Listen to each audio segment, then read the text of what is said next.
learning about body language is actually a deeply spiritual practice because if you think about it, our body quite literally exists as a part of nature. You would never go out on a walk or on a hike and look at nature and all of its magnificent beauty and be like, that weed's not supposed to be there, or that tree's just not doing it right. You'd never do that because when you're out in nature, you know deeply that everything exists in divine order. Well, our bodies exist in divine order. Our bodies are the same as what is out there in nature. And when you learn the practice of really listening to your body via this magical portal called body language, you can actually learn a lot about yourself, a lot about the disconnect between your conscious mind and your subconscious mind, and of course, a lot about others. So for me, learning about body language has opened up this realm that I can look through and see into for myself and then for others. But today we're going to talk about it for ourselves. See into what's really going on beyond what I'm just thinking? Like, how am I really programmed on the inside? And how can I use this portal of information to enhance my life in many spiritual ways? So today I have 3 ways that body language is an extremely spiritual practice. And I can guarantee that if you also put these into practice, you will also access this amazing portal that will allow you to see into, to bring awareness into the patterns that are holding you back, and then to see into the things inside of you that you're not aware of yet that are actually holding you back from everything you want, from your highest potential. And that's really important because once you can see into something, I like to think of the awareness like light. And once you can really bring the light of your awareness into the darkness, into something that you can't see yet, it gives you autonomy, it gives you agency to be able to change that thing. Number 1 is that body never lies, ever. The body exists in a state of truth. It's actually a part of our mind as human, not as wild animals. This is the distinction.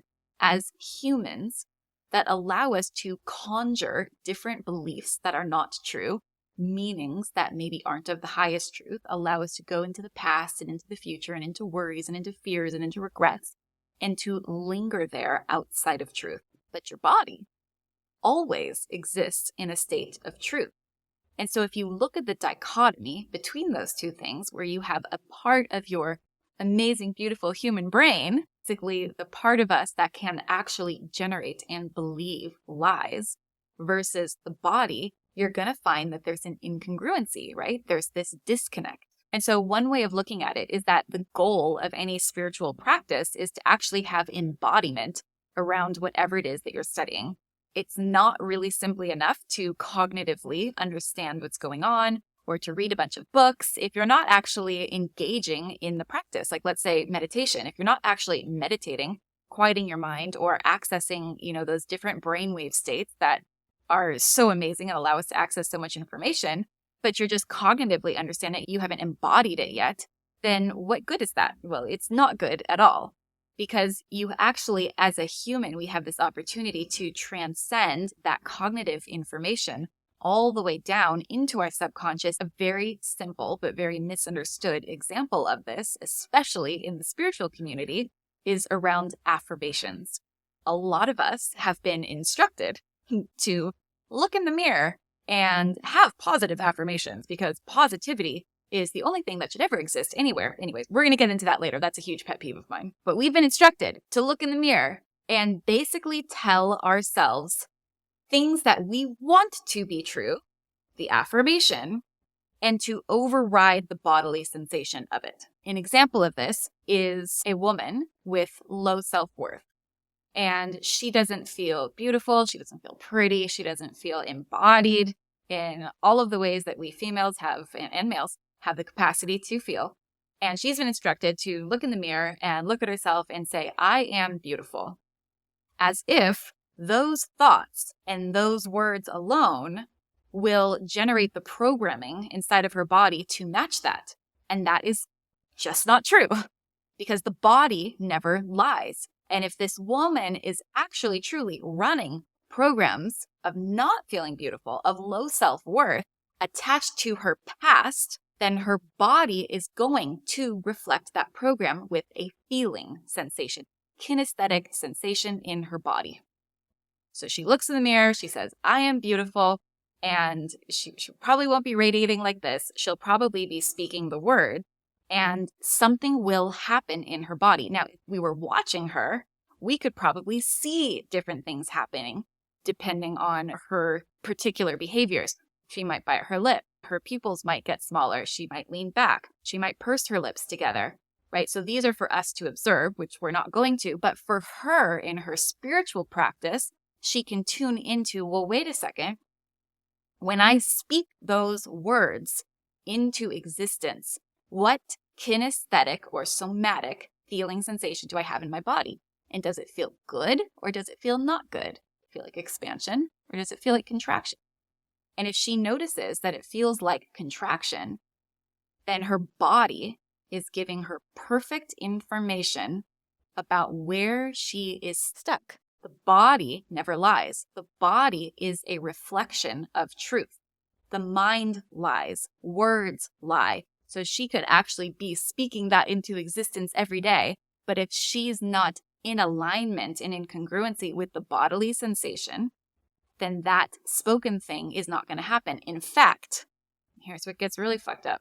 What's actually going to happen is that the more she speaks it into existence, if she's not paying attention to acutely the bodily sensation that's happening, that rift of incongruency is going to get larger and larger and larger. And she's going to eventually exist in so much separation from this truth that she really wants to believe and where her body actually is, that it'll probably manifest as something then in her actual life that makes her believe more of what her body is saying. So let me explain that further because I realize that maybe was a little bit confusing. As a human, we are motivated by two things, pain and pleasure. And in fact, we are 7 times more motivated by pain than pleasure. This is survival, right?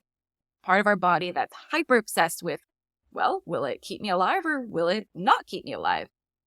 Paying attention to painful things, fear, things like that, will, or rather not will, but your body thinks will keep you alive. So here's the example that I gave my son the other day, is if you're in the jungle and you have your favorite cake, best cake or the best ice cream, the best dessert you've ever experienced in your entire life on your left, and a tiger is jumping out at you on your right.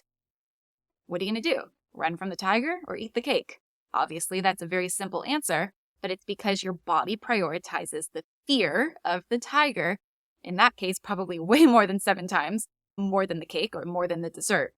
Bringing that analogy into the affirmations is that if you are constantly speaking words, affirmation into existence, give you a negative, a not so good feeling sensation, and that feeling sensation is going to grow. You're actually creating more of that feeling.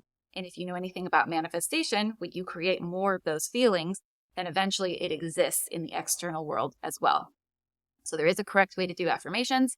That obviously is not the correct way, but this is just one of the ways that body language, that understanding your body, can guide you into a deeper spiritual practice because the body never lies, ever. Number 2, how body language is a deeply spiritual practice is that body language actually is in alignment with the most basic principle of the universe, and that is expansion and contraction. We can look at the waves coming in the ocean. There's an expansion and there's a contraction. This is how nature exists. If you've ever had a baby, I've had 2. Your uterus expands, or rather relaxes, but then it contracts, and then it relaxes, and then it contracts. This is how we birth things into existence. There's a process that there's a certain amount of surrendering to that you can utilize in order to access the most deepest, truest parts of you. So it's the same in body language. In body language, I like to say, there are only two kinds of body language. There's expansive body language, and then there's the contractive body language. Now, if we were to look at the waves, or if we were to look at a woman giving birth, we wouldn't say that the contractions are bad. You would never say that. You would never look at the waves and be like, when it crashes, when it comes in, it's bad. No, it's simply a part of nature. It's part of a process that nature is running. And your body does the same thing. It's constantly running these processes that when you resist them, because remember, we as humans, we have a neocortex, we have that part of our human brain that allows us to resist what is right in front of us, to place different meanings on things, which is a beautiful gift as a human. And it also kind of holds us back in some ways. But if we were to bring awareness, bring the light of your awareness into your own body language, where you feel contracted, and you were to be like, that's bad, I'm going to try to shut that up. That's not useful. You would never say that to the waves. Why would you say that to your own body? Okay? Your body is nature. Your body never lies. Your body is expansion and contraction. It's existing in this whole state that is nature, and it's asking for your awareness. It's asking for you to bring the light of your awareness to, interesting, what is this contraction happening? It's not bad, but it does have information, right? With the affirmations. There was a program running in that woman's body where she felt contracted around those words. Can we bring the light of the awareness into that and get to the root? Probably in childhood, maybe from her mother, maybe from society, maybe from her father, who knows, right? But you can't access the root, you can't access the program until you bring your awareness there, and until you let go of the judgment that nature exists in contraction and expansion. And so does body language, and it's beautiful. The main rhetoric of toxic positivity, it's like good vibes only. I really don't like it because it's not useful. It's not useful to tell anybody that they should exist in a state of positivity at all times. You're going to completely miss this other part of the human experience called contraction.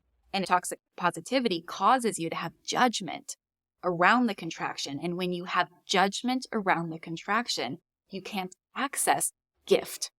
Because when you let go of that judgment and you attune with your curiosity to this thing that's painful, this contracted feeling in your body or in your body language, if you notice yourself having some contracted body language things, I'll give you an example in a second to make this really applicable, then the light can start to melt.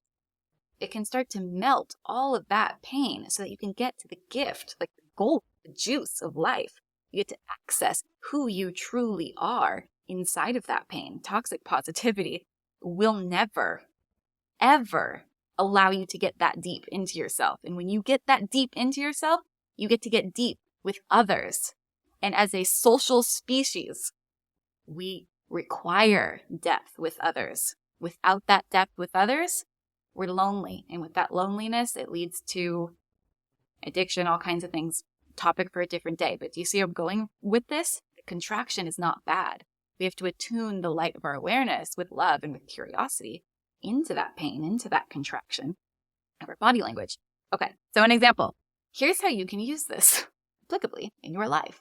Let's say that you're on a date and you think it's going well, and you notice, because maybe you've been watching my YouTube videos or maybe you've studied body language, that your own body language starts to contract.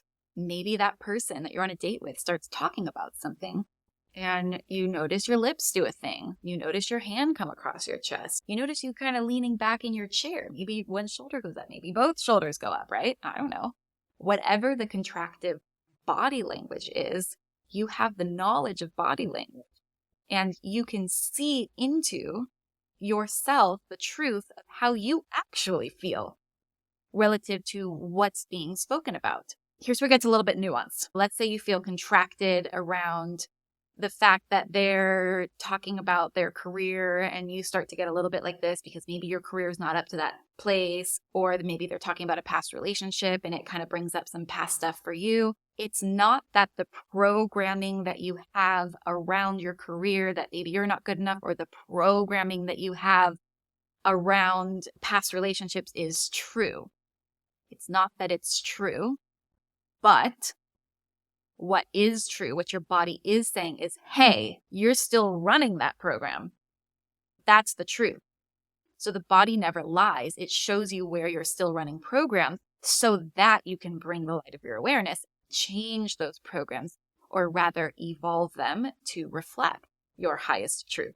All right. And number 3, my absolute favorite way that body language can invite you into a deeper spiritual practice is that body language will reveal patterns. And if you know anything about human neurology and the subconscious mind, you also know that humans run on patterns. You might be living your life thinking that you're in complete control of all of the decisions that you make. I'm sorry to break it to you, you're not. About 95% about roughly percent of the behaviors, the decisions that you make on a daily basis are actually run by patterns. Body goes, well, what was there first? Has this pattern kept me alive, right? Survival. Has this pattern kept me alive until this moment right now as I'm watching Kate give me this video? Yes, great. Then it's a fine pattern. Let's keep it. There's a part of your body that's attached to survival that doesn't care about what you want. That neocortex human ego part of you. It doesn't care about what you want, but it does care and it does love you from this place of survival. And so knowing that 95% of your daily actions, choices, decisions, behaviors are run on subconscious patterns, you would start to think that, wow, well, wouldn't it be great if I could go in there, reach my hand inside, and change those subconscious patterns to be in alignment with what I want. Please make sure that with what you want, it's in not only service to your highest and best, but it is also in service to the greater good of all, because that's the highest level of expansion. So if you've ever really, really, really wanted something, you've ever really wanted to manifest something, and it hasn't happened, most likely it's because you haven't bypassed that critical faculty of your conscious mind. You haven't gotten in to the subconscious, the 95% where those decisions are being run from, and you haven't made the change there. And so it's almost like you're operating from 2 different cylinders. You have 5% of you that's like, oh, I really want to manifest, a partner. I want to manifest more money. I want to manifest this and that and that. If it's not happening, then it's being run by these patterns, and you're thrusting forward in your life using this will or this volition of your conscious mind to try to get something that is in fact not in alignment with the deepest part of you. And so body language, like I said in the beginning, is like this portal. It is magical because it allows you to see, oh, well, where am I disconnected? Where am I operating from 2 different cylinders? And how can, once I bring my awareness and heal the distortion of the pattern existing in my subconscious mind to be in alignment with all parts of me, so that when I move forward, I'm doing so with all parts of me, with the entirety of what I believe, with the entirety of who I am. You change down to an identity level. Best way to find these discrepancies is to actually just bring awareness into your body language as you talk about it, as you think about it. What are the little things that your body does in relation to the thoughts that you're having around that thing that you want? And what you'll notice over time, if you're doing this correctly, if you're really doing this work, not only will your manifestations actually start to exist out in the real world, but you'll also notice that your body language will naturally become more confident. It will become more congruent because you can't control your body language cognitively all the time. And that's why learning different things around body language, like confident people have their hands on their hips, or like, I don't know, whatever that shit is. It's true to a certain extent. But this, what I'm talking about here, this is where that's not true, because you can't be in control of the 95% of your programs all the time. That's not how your brain as a human is designed. But what you can do is you can start healing those incongruencies. You can start firing from one cylinder in one direction, and that will naturally make you more attractive. Literally, it will naturally make you more confident. It will naturally change your body language on all fronts so that you're not sitting there on that date or in that work meeting or asking for a raise or wherever you are trying to micromanage like a robot your body language. It's too much management. Your brain cannot handle managing that many aspects of you. Your body never lies, and your body is going to speak the truth. And even though maybe the person that you're speaking to or on a date with hasn't learned about body language and what to watch for, they don't know it up here in their neocortex, but their body knows it. Their gut knows it. Their subconscious mind has learned how to read body language for millions of years, and it's picking up on all of it. If you want more information like this, I do have a free live webinar coming up all about body language, all about face reading. I didn't get into face reading on